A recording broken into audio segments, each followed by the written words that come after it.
Attending the Esri User Conference? Come vibe with the NorthStar of GIS at our social events. Network with professionals of all backgrounds in geography, GIS, and mapping. Share ideas, build community, all in a space made for us. Stay connected.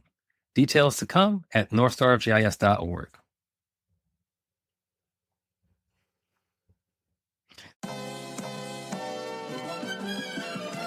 Be Black. Be bold. Be innovative.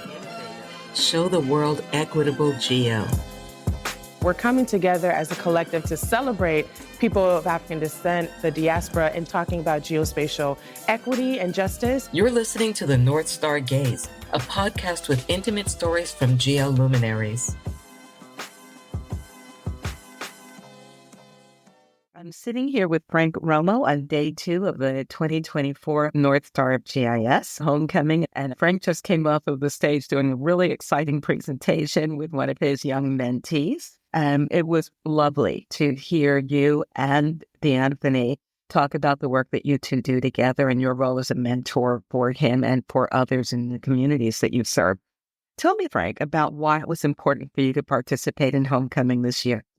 I'm so thankful to be here. The folks who put on Homecoming last year, NorthStar team, everybody they've just been so supportive in my own work, but also to the GIS community at large. And I think our values are aligned where we're trying to inspire the next generation, making sure that we have more students of color, more underrepresented people in the space, because the way I see it, our communities have a lot of this knowledge already of how to navigate, how to understand how cities work, how neighborhoods work, and they are the people who should be at the table making the maps, making the decisions. And these tools that we have here, the geospatial tools, they're the next phase in how we plan and impact our communities. And I think NorthStar has done a really great job of ensuring that we bring all those people together in one place. And when we're able to do that, you can see the vibrant conversations that are happening, the interests, the shared interests, the alignment. And I mean, even just being here for the past 2 days, I've made so many great connections where folks are like, we got to do this together. And it's that ambition,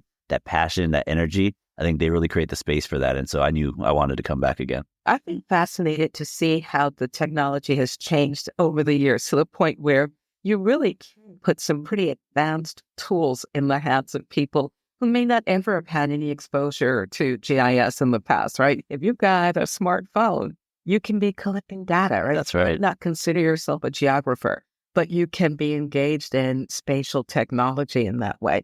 But tell me, how did you initially get involved in GIS? I initially got involved in GIS, if we want to talk about it from the non-digital side, was when I was community organizing. When we were community organizing, did a lot of work in New Orleans after Hurricane Katrina, and I have some ties down there, so I've been doing work there for many years.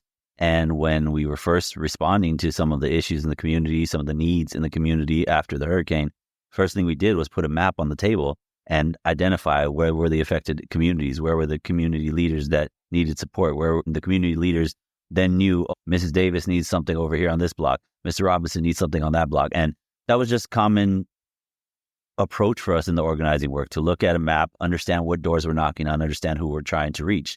Well, fast forward, I was at Columbia University studying during Hurricane Sandy, right prior to Hurricane Sandy, working with the community of Red Hook. I do a lot of mentorship.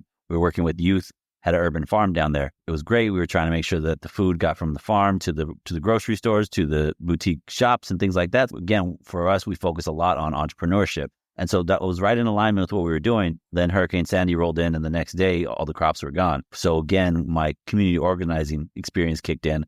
We went out there. I was going to create a map just to understand where the impact was, even just a hand-drawn one. And that was at the point I was taking my GIS course. And so we actually went out there with GPS units, and we collected data, and we were able to feed that data back to our database and then be able to share that with the community organizations that we were working with to help them understand where they needed to put their resources. So again, to me, it's about understanding how geospatial can supplement the work that's already being done by community leaders, by folks who are trying to make an impact. And in both of those scenarios, that was very much an emergency response type deal. And when we're talking about emergency response, the people who are next to you, the neighbors, the moms, the uncles, the aunts, they're the ones who are going to need support, and they're the ones who are going to be providing that support in those first hours. So where we as organizers come in, and tech enthusiasts or civic tech leaders, we realize that by putting both of these things together, the organizing work and the technology, there was a real big opportunity to do exactly what you said, is empower the communities and the folks who might not be as tech savvy or might not know how to use it. With just a few clicks, with a few little training sessions, they were able to go out there and collect data and be able to feed that data to an ecosystem that then helped us serve the community better. Fantastic. I love hearing these stories because it makes it so real. And having worked at Esri and helped with some of the emergency response teams, one of the things that I'm always thinking about is emergency preparedness, right? Because there's something else coming.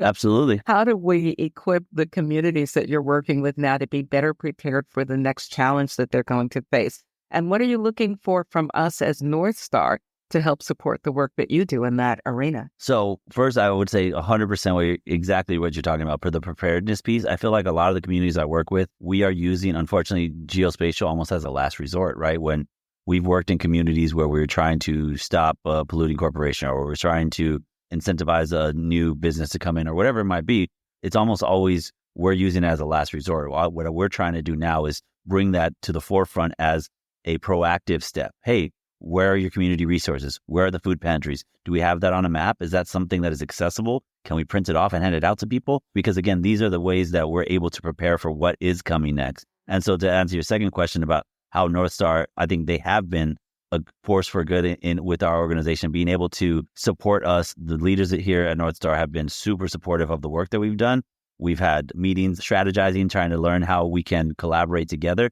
But again, it really is providing that space, because without the space here, I would not have an outlet for the mentees like DeAnthony, and an experience for him to present today like we did together is so vastly important to his maturity, growth, development. And that's, I think, again, where NorthStar provides that space. And that is not something we have a lot in the geospatial community for us, for our communities. I'm so impressed with the way you bring somebody else along with you, to be quite honest. We can't be real allies for anybody else unless we're enabling them to have a seat at the table. So it's one thing to say, I'm an ally of any community or of women or fill in the blank, I'm an ally. But unless you are willing to not just have a seat at the table yourself, but to bring somebody else along with you, I don't think you are being a real ally. So my hat is off to you, my praises and blessings for the work that you are doing to bring others along. And I was jotting down notes about the number of college hours earned, college credits earned, money that you've helped put in the pockets of young people. I had a chance to speak to DeAnthony, and he talked about the additional opportunities that have been made available to him. He's now a freshman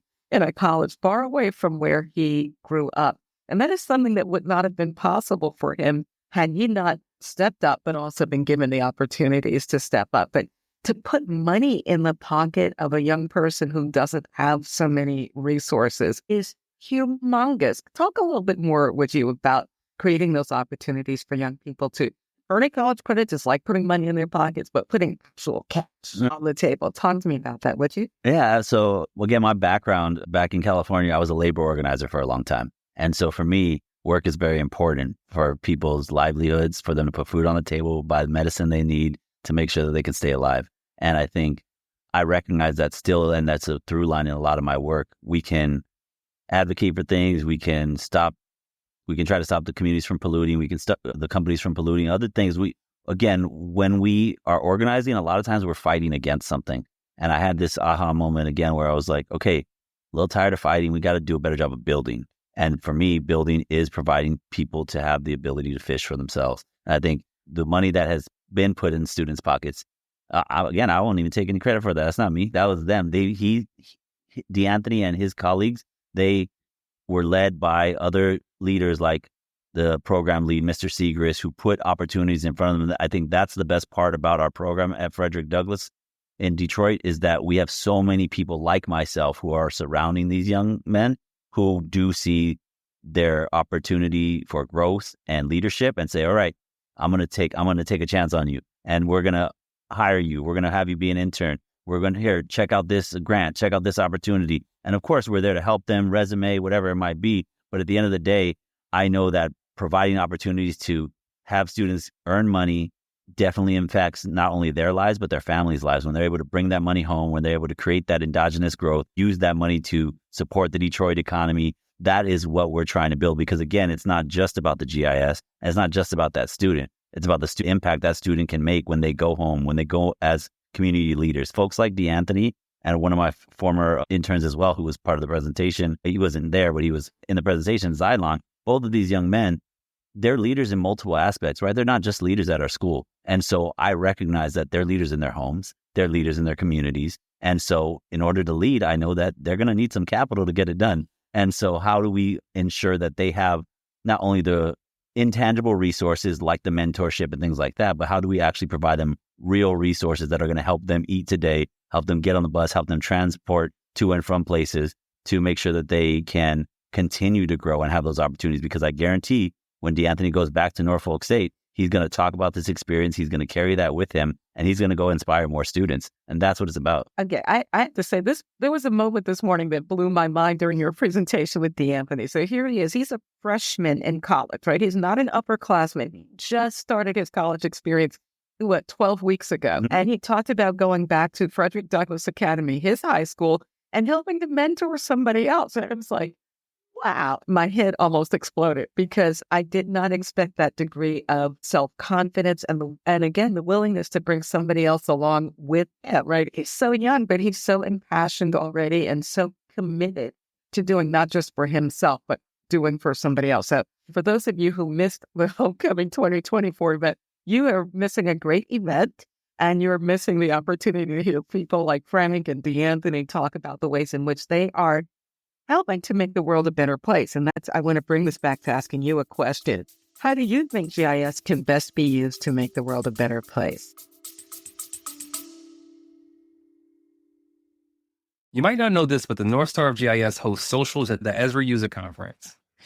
NorthStar of GIS socials are where connections happen. Join us for networking, learning, and community. Details to come at northstarofgis.org.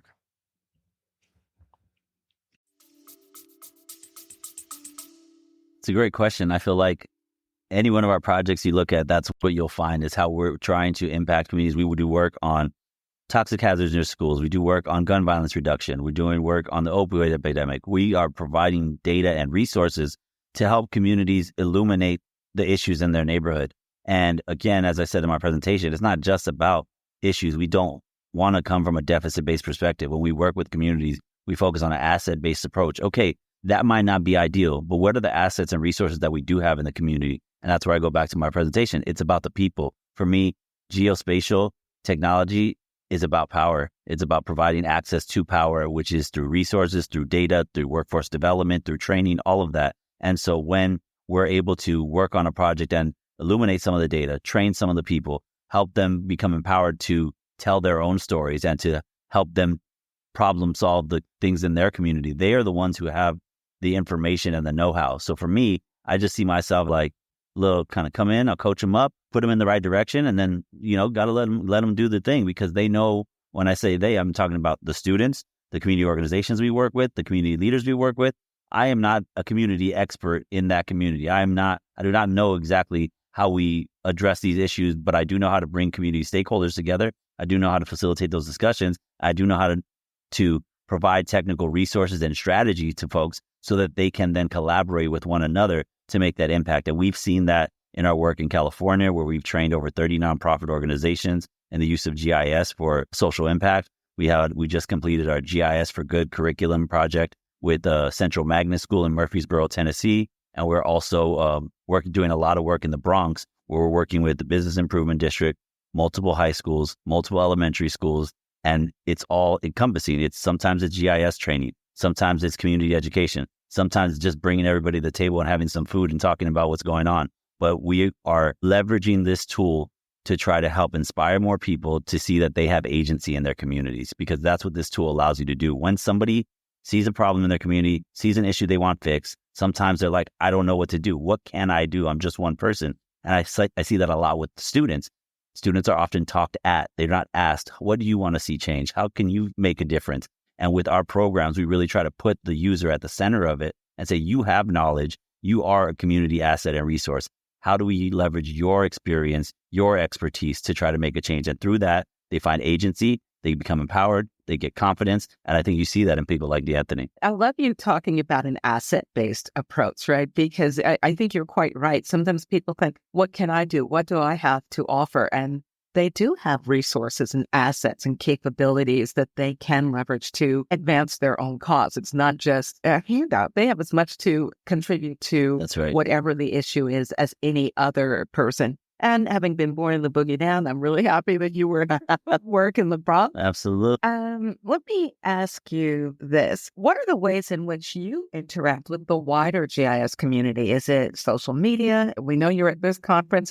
What are some ways in which you interact with the GIS community? I think one of the things that I believe is happening right now is that, Romo GIS and our work that we're doing has been able to really become a thought leader in the GIS space. And again, we're right there with folks in the leadership at NorthStar because we're pushing the boundaries of geospatial. I think too oftentimes it's, all right, here's another bike lane. All right, here's another zoning map. And that's great and all. But we have to understand that these are really powerful tools, and being able to push the limits and the boundaries and showing people what can be done. I think to me, that is our role. We got to continue pushing the limit so that folks can see, oh, I never thought you could map that. Oh, I never thought that 4th and 5th graders would have feedback on how to improve the community. And again, it was because nobody asked, right? I firmly believe that we in the broader GIS community represent what a lot of the folks here at this conference are interested in doing, is pushing the boundaries to ensure that more underrepresented people have access to these tools for professional opportunities and education, but more importantly, to bring these tools to the community so that they can make that change themselves. And anybody in that room, you hear them talk about, this is a tool that can help my community. This is something that can make an impact now in my community. And so being able to work with folks like that and push those narratives across the geospatial space is really important, because without the work that we're doing, NorthStar's doing, other organizations, it would just stay, here's another bike map, here's another zoning map. And that's important. I'm not knocking transportation or anything like that, but there are a lot more issues and opportunities that we could be addressing with these tools. And when folks that look like us and represent the community and look like the community that they represent are able to be at the table and use those tools, that really makes an impact. I want to say one thing. One of the things that I heard Clinton say earlier too, I ask some of those difficult questions sometimes, and I'm right there with him, because we have to be able to push, and I mean that very a little aggressively, we have to be able to push the different narrative and the different topics, because otherwise there's not enough of us in the space to be able to make that loud of a movement yet. And so that's why I focus on training more people, because as long as we train more students of color, as long as we train more underrepresented groups, they're going to bring those voices to the table, like D'Anthony. And you heard how powerful he was when he was talking, and people responded to that and were listening to that, because when they hear students say it, when they hear younger people say it, all of a sudden people are like, oh, I never knew that they had that perspective. And again, it's because they didn't ask. But what it really is coming down to is that we have to change the way we talk about these things, because too oftentimes it's this top-down approach, urban planning, architecture, whatever it might be. It's this top-down approach. And what we're trying to do is create a new structure where we have this grassroots approach. And that's where our organizing work really gets infused into the geospatial work. So one of the things that happened this past week was that there was a gentleman who reached out to me. He was like, hey, I think I'm doing some community organizing work. I made a map about toxic hazards and I want to share with the community. How do I do this? And so I have people reaching out to me now asking, how do they do this work? And to me, that's really awesome. That's where we can have even more of an impact, because the more leaders I can inspire to do this type of work, the greater the impact is, that ripple effect. Last thing I'll say is that we always talk about redlining and the ways that our communities have been disenfranchised. And when redlining was happening, we know that there weren't people like us who were drawing those maps or creating those maps or making those decisions. One of the things I'm here to do with the GIS community is remind them that unless we're invested in the community, unless we know what's going on in the community, then we can be making those same mistakes. And we cannot think that we are above that or are going to just step around that because we got some fancy software. You need to know what's going on. And I think we have to push the industry to be more human-centered, human-focused on the experiences and the people's lives that we're affecting when we draw that map or when we draw that line. You know, one of the most important things I learned in working with a community-based organization, not even in this country, was these women said to me, do not come here and tell us what you're going to do for us. We've had everybody come through here telling us we're going to do this, we're going to do that. You don't tell us. You sit down and listen. We'll tell you what we want, what we need, and we're going to tell you how to get there. And their motto literally was nothing for us without us. That's right. That's so right. Everybody has to have a seat at this table. We, as people of color, Black people in GIS, are saying we want a seat at the table, but we have an obligation to make that table bigger and bring some other people with us, right? So I am about making this table bigger and bringing somebody and listening rather than telling them what we're going to do for them. Let's do an imaginary bingo card, right? If you looked at the beginning of this year and the beginning of 2024, and if you said, what is definitely going to happen that didn't happen? And then on the other side, what did you think? This is never going to happen that came to fruition. So what didn't happen yet is I haven't made my $1 million yet this year. So not yet. We're getting there. Yeah, of course, you always have financial goals to what kind of impact you're going to make, et cetera. But again, it's never dictated by me. I'm doing a lot of responsiveness where I'm working with communities and I'm literally flying week to week to a different neighborhood to work with folks in a variety of different ways. And so it's always, you can ask anybody on my team. My life is always very spontaneous and what city are we going next and what are we doing next? And so it's a little hard to plan sometimes. But one of the things that happened that I was unaware was going to happen was the advancement that we've made in the Bronx. I think the work in the Bronx has really taken off. We've only been working with them for like maybe half a year. And since then, we've in collaboration with folks like the Angela Yambo Foundation, with the YMCA, with a few charter schools, we've been able to have at least 5 or 6 engagements where we had a youth violence reduction summit. After the summit, we played a basketball game. We had a back to school event where we gave away resources. We had a health clinic on site, those kind of things. We've engaged with over 300 students in the Bronx teaching about community mapping. And now students were talking about, well, we need a little bit more trash cans. There's a little too much trash, da. So to your point from earlier, we've created an app where students, community leaders can take pictures, geocode a location, and be able to submit that. And again, right now, we're in the process of gathering a lot of that data, putting it together, making sure it's in the community leaders' hands, and then they're going to be presenting to their leadership, to their district leadership, so that they can try to make an impact there, whether it is about the litter situation, whether it is about coordinating a community cleanup. So that, again, because I think there's an effort there where we can teach and we can do all these things, but to me, that's still a little passive. For me, as an organizer, it's about action. And when people are able to be out there side by side, whether that's cleaning up trash or knocking door to door, whatever it might be, there is a lot of growth in that. And you see people recognize their own power. And I think that's really what we really try to do. And so this year, I could not have imagined how much great work we've been able to accomplish there. And that's a big testament to the partners we have there. Again, not us, but the partners that have allowed us to do that work and have supported us in gaining access to their students, gaining access to community leaders so that we can make that difference. Well, kudos to you for that work. Like I said, I was born in New York City, and if you're talking hoops, you're in the right place. You're definitely going to connect to people, especially young men in New York. Because look, New York City, we own hoops. I don't care what the rest of you said. We own hoops in New York City. I'm so grateful to you for making time for us. Let's say thank you so much for supporting NorthStar of GIS. Tremendously grateful to you for the work that you do and for being here for Homecoming. Thank you. Thank you very much. If you enjoyed this episode and want to learn more about NorthStar of GIS, check us out on Facebook, Instagram, and YouTube at GIS NorthStar. We want to thank our sponsors of the 2024 Homecoming event, our institutional partner Regrid, and our sponsors New Light Technology, Afrotech, and Black at Work. We'd like to thank our keynotes, Tara Roberts, Linda Harris, Dr. Paulette Hines-Brown, and Vernice Miller-Travis. We'd like to thank Howard University and the staff at the Interdisciplinary Building and Photography by Imagery by Chioma.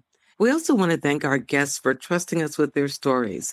Tara, Linda, Paulette, Christian, Abraham, Jason, Vernice, Stella, B.E., Karen, Nikki, George, Frank, Labdi, Toussaint, Victoria, and the HBCU Environmental Justice Technical Team. And finally, thank you to the NorthStar team and our wonderful volunteers. We are your hosts of the Season 2 of the NorthStar GIS podcast, which is based on the 2024 Homecoming Conference event. Thanks for listening to the NorthStar Gaze, intimate stories from geoluminaries. If you're inspired to advance racial justice in geo fields, please share this podcast with other listeners in your community. The intro and outro are produced by Organized Sound Productions with original music created by Kid Bodega. The NorthStar Gaze is produced in large part by donations and sponsorship. To learn more about NorthStar of GIS, check us out at northstarofgis.org and on Facebook or Instagram at GIS NorthStar. If you'd like to support this podcast and NorthStar of GIS, consider donating at northstarofgis.org/donate. Or to sponsor this podcast, email podcast@northstarofgis.org. You've been listening to the NorthStar Gaze. Join us at the Black and GIS Special Interest Group meeting at the Ezra User Conference in 2025. Connect, network, and celebrate Black excellence in geography and GIS. Don't miss it.